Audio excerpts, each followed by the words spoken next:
Welcome to the Fantasy Addiction Network. Today we're talking the Week 14 preview for the Detroit Lions versus the Minnesota Vikings. The over-under for this game is 43.5. The implied point total is Minnesota about 28, Detroit 15. They're expecting a blowout, and I think Vegas is right on this one. Not sure if the over-under will be hit. It's going to be pretty close, but I do believe that Minnesota wins this one pretty handedly. So starting with the Minnesota side of the ball, Kirk Cousins is a no-brainer start this week. He's been phenomenal for most of the fantasy season ever since first couple weeks where he didn't do much. He's been absolutely lights out, and I think that continues this week against a poor Detroit Lions defense. Running back perspective, Dalvin Cook is looking like he's going to play. If he's out there, of course you're playing him. You can't risk your fantasy playoffs by getting cute and not starting. Probably the main reason that you're in the fantasy playoffs is Dalvin Cook, so you have to play him. The risk is that he gets re-injured in the early part of the game, and if that happens, it sucks, but you got to take the chance.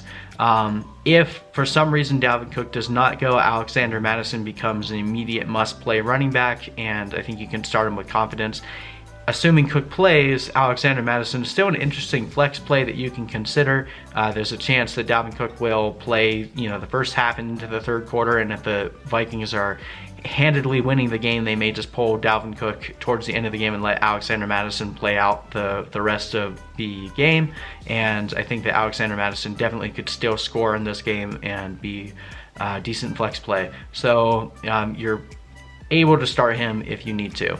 From a wide receiver perspective, it was looking like Adam Thielen was going to return, but now it's looking like he's not going to play. But I don't think that matters because you probably weren't going to be too happy with him if he played anyway. But either way, Stephon Diggs is a must play this week. He could very easily be a smash start this week, and if not, he should at least be pretty good.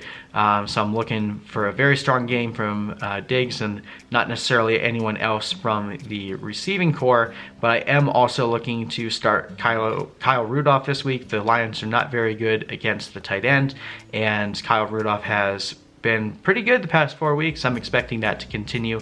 From a defensive side of the ball, I think even though this is a divisional game at home, I am looking to start the Vikings this week. I think they are one of the best starts for defense, and they should be able to keep the Lions in check most of the game, hopefully force a few turnovers with the Detroit Lions third string quarterback.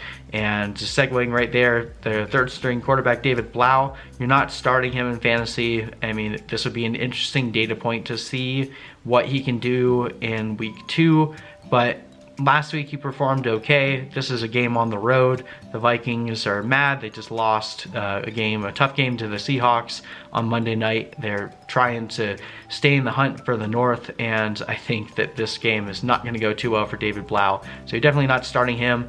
I'm not excited for anyone in the run game either. This could quickly get out of hand, and if Detroit has to try to play catch up for most of the game, it's going to be hard for Bo Scarborough to get any kind of a rhythm going, and he kind of needs that to have a good game. I'm not looking for McKissick or Ty Johnson to do anything either. So if at all possible, I'm avoiding all the running back options in this game. From a receiver perspective, at this point, you can't bench Kenny Golladay. He's been far too good week in, week out that you have to trust him. Marvin Jones is the one that you have to question. If you are like teetering between him and like a mid-tier option, you can just go with Jones and hope that he gets a touchdown, even if it's in garbage time. That's still going to count for your fantasy team. But if you have a better option, someone that has a really good matchup this week, I'd pivot off of Marvin Jones. And then with Hawkinson going on IR, there's not really any tight end to speak of that you're looking at in Detroit, so we move off of there. And then there's no way you're starting Detroit's defense this week in Minnesota against a strong Vikings offense. So anyway, I hope you guys enjoyed this video. Please feel free to like and subscribe for more, and see the rest of my previews for week 14. Take care.